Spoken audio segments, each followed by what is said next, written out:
Hey everyone, today we are going to learn about 7 signs you're dealing with a psychopath. Now, let's begin.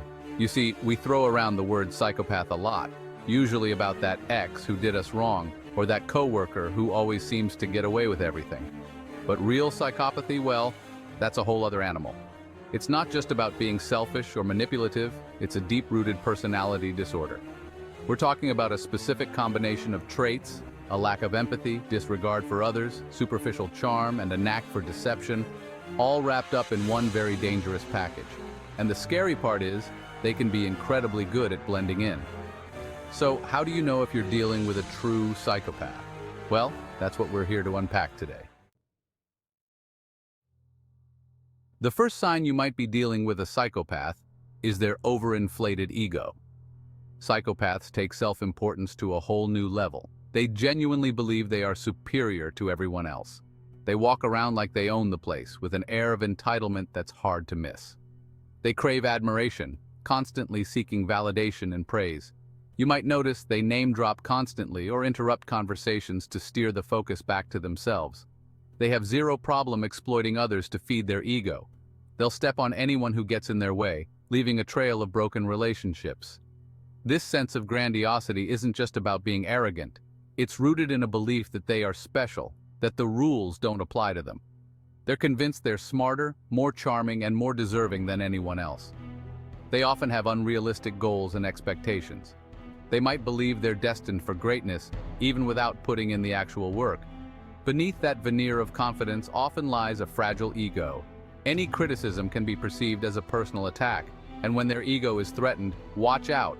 They can lash out with anger and aggression, often seeking to punish the person who questioned their superiority. Dealing with someone with an exaggerated ego can be draining. They can suck the air out of a room, leaving you feeling small and insignificant. If you encounter someone who consistently displays this grandiose sense of self-importance, it's a major red flag.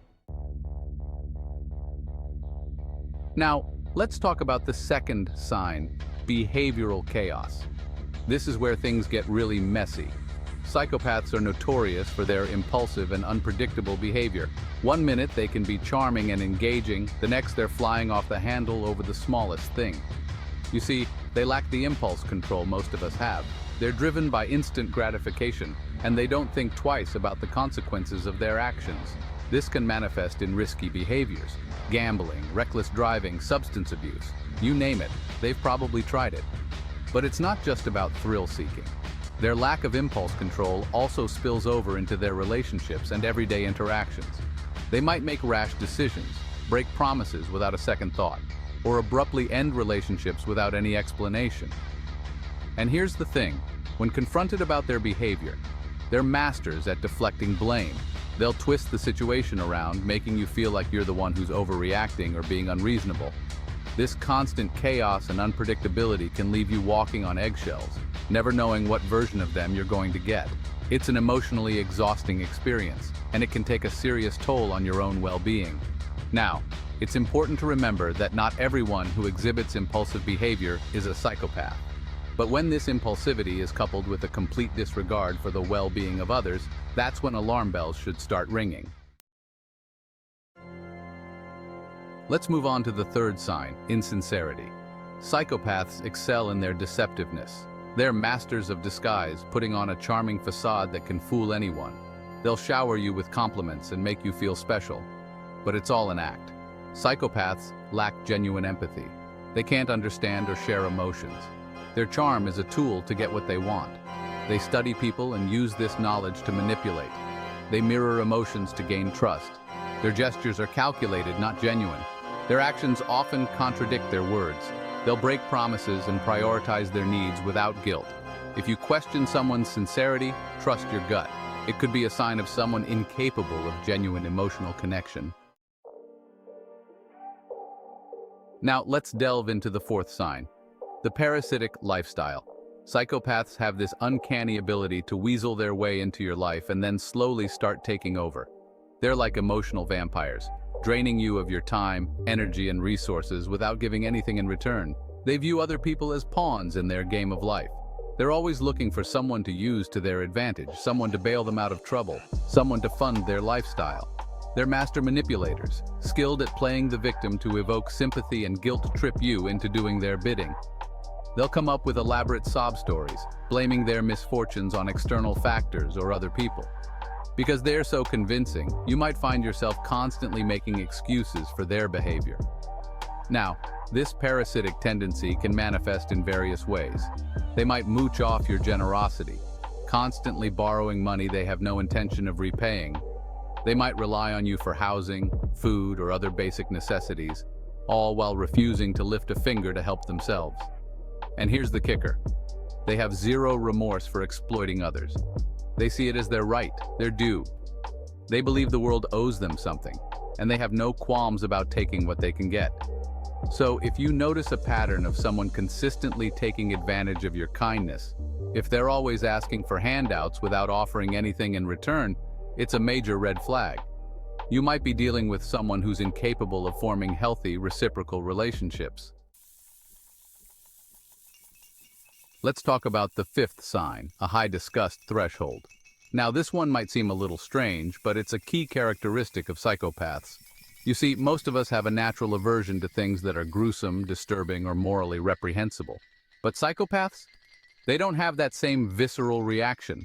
They can stomach things that would make the rest of us squirm. They might show a morbid fascination with violence, death, or cruelty. They might not flinch at the sight of blood or gore. In fact, they might even find it intriguing or exciting. Now, this doesn't mean that every psychopath is a serial killer in the making, but it does suggest a blunted emotional response to things that most people find repulsive. This high disgust threshold can also manifest in their lack of hygiene or disregard for social norms.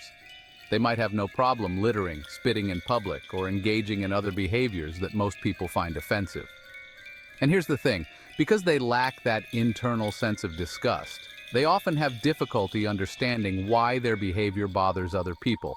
They simply don't experience the world in the same way. So if you notice someone who seems oddly detached from the emotional impact of disturbing events, if they seem unfazed by things that would make most people uncomfortable, it could be a sign of a blunted disgust response. Now let's talk about a sign you can actually observe in their behavior: facial attention. You see, psychopaths don't look at faces the same way most of us do. They tend to focus on different areas, and this can be a subtle but telling clue. Most people naturally gravitate towards the eyes. It's how we connect emotionally, how we gauge someone's sincerity. But psychopaths? They often avoid direct eye contact. They might glance at your forehead, your nose, your mouth, anywhere but your eyes. And this isn't just about being shy or uncomfortable. It's a way for them to emotionally detach from the interaction. By avoiding eye contact, they can maintain a sense of distance and control. They're less likely to be swayed by your emotions, less likely to feel empathy or remorse. Now, this doesn't mean that everyone who avoids eye contact is a psychopath, but when it's coupled with other signs, like superficial charm, lack of empathy, and manipulative behavior, it's a red flag worth paying attention to. So pay attention to where someone's gaze falls when they're interacting with you. Do they meet your eyes directly, or do they seem to be looking everywhere but? It could be a subtle but significant clue into their true nature. And finally, let's talk about the seventh sign: missing distress. This one's all about how psychopaths react to other people's emotions, or rather, how they don't react. You see, most of us are naturally attuned to the emotional states of those around us. We pick up on subtle cues, a furrowed brow, a trembling lip, a shaky voice, and we respond accordingly. But psychopaths? They're often completely oblivious to these signals. They lack the empathy to truly understand or share another person's emotional experience. So, while you might be falling apart inside, they'll remain completely unfazed. They might even seem annoyed or irritated by your display of emotion. They might accuse you of being overly sensitive, dramatic, or manipulative. And because they don't understand the depth of your feelings, they're unlikely to offer genuine comfort or support. Now, this lack of empathy can be incredibly hurtful, especially if you're going through a tough time. It can make you feel alone, isolated, and misunderstood. So, if you notice that someone consistently fails to pick up on your emotional cues, if they seem indifferent to your pain or suffering, it could be a sign that you're dealing with someone who's incapable of true emotional connection. Thank you for watching Top Think, and be sure to subscribe because more incredible content is on the way. Look, understanding the signs of psychopathy is crucial for protecting yourself from these emotional predators. Remember, knowledge is power. And by recognizing these red flags, you can make informed decisions about who you let into your life. Now, if you found this video helpful, hit that like button and share it with your friends. And don't forget to subscribe to Top Think for more insightful content. Stay safe out there, folks.